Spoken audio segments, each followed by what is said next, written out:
কেমন হবে যখন দেখবেন আপনি একজন ছোট কন্টেন্ট ক্রিয়েটর বাট আপনাকে ইনবক্স করেছে একজন বড় সেলিব্রিটি এন্ড সে বলছে আপনার ফেসবুক আইডি লিঙ্কটা দেন আর ফ্রি হয়ে নক দিন। আমার সাথে সেরকমই ঘটেছিল। সেই সাথে এক ঝাঁক সেলিব্রিটি এসেছিল আমাদের এলাকায়। অনেক প্রশ্ন উঠেছে তাই না? ওয়েট সবই বলবো, তবে পুরোটা ভিডিও শুরু থেকে শেষ পর্যন্ত দেখতে হবে। কিছুদিন আগে আমার পেজে একটা মেসেজ আসে মাসুম বিল্লাহ লিমিটেডের মাসুম ভাইয়ের পক্ষ থেকে, আর তিনি আমাকে বলতেছিলেন ফ্রি হয়ে নক দিতে আর ফেসবুক আইডির লিঙ্কটা দিতে। তখন আমি ভাবছিলাম যে হয়তো পুরাই ফেক। উনি আমাকে ভয়েস পাঠালেন উনার, তখন আমি একদম শিওর হয়ে গেলাম আর খুবই অবাক হলাম যে উনি আমাকে কিভাবে খুঁজে পাইলেন, উনি কেন আমাকে ইনবক্স করলেন। আরেকটা আশ্চর্যের বিষয় হচ্ছে উনি আমাকে নিজে রিকোয়েস্ট পাঠাইছেন, মানে এটা কোনোদিন ভাবা যায়? উনার মতো একজন সেলিব্রিটি আমার আইডিতে রিকোয়েস্ট পাঠাইছে। আসলে উনারা ভিডিওর মাধ্যমে জানতে পারেন আমি রসের এলাকার কাছাকাছি থাকি, দেন আমার সাথে যোগাযোগ করে এখানে চলে আসেন। এন্ড শুধু মাসুম ভাইয়া না, নীরব ভাইয়া, শিহাব ভাইয়ারাও চলে আসেন রস খেতে। সবসময় ভোরবেলা গেট খোলা হলেও সেদিন আধা ঘন্টা পর গেট খোলা হয়েছিল, যার জন্য আমি তাদের কাছে সরি। অনেকক্ষণ ওয়েট করার পর আমরা ভিতরে ঢুকতে পারলাম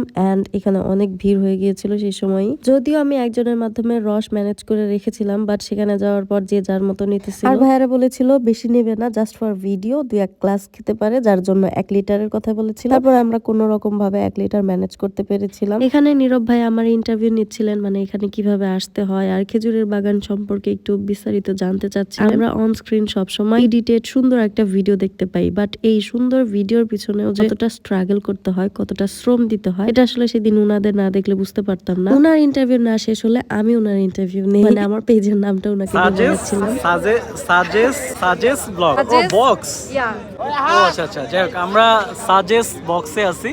ওই কিভাবে মানুষকে ওই কি বলে খেজুর রস খেতে আসবে ওইটা একটু দেখায় দিয়ে। আচ্ছা, হ্যাঁ। পরিবেশটা আসলে আমি এরকম ক্রেজি পরিবেশ এর আগে আমি আর কখনো দেখি নাই। এই প্রথমবার আসছি তো অভিজ্ঞতাটা একটু নতুন, বাট খুব ভালো লাগতেছে আর কি। শীতের সকালে খেজুরের রস এখনো খাই নাই, খাবো।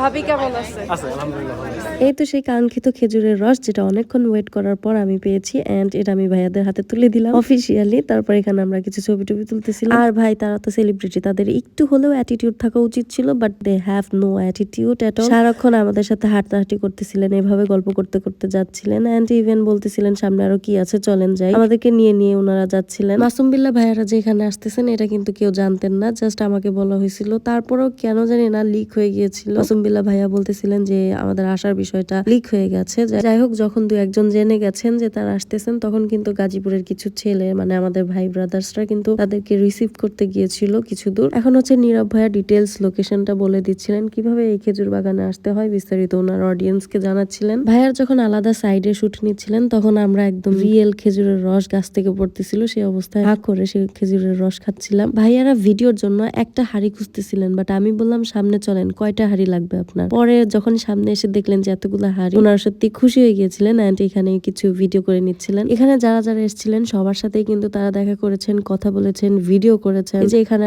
যেমন আমাদেরকে ডেকে ওনারা ছবি তুলতেছিলেন, একটা গ্রুপ ফটো, মানে এখানে আসতে যারা যারা হেল্প করেছিল তাদের সবার সাথে ওনারা নিজেরাই নিজে থেকে ছবি তুলতেছিলেন।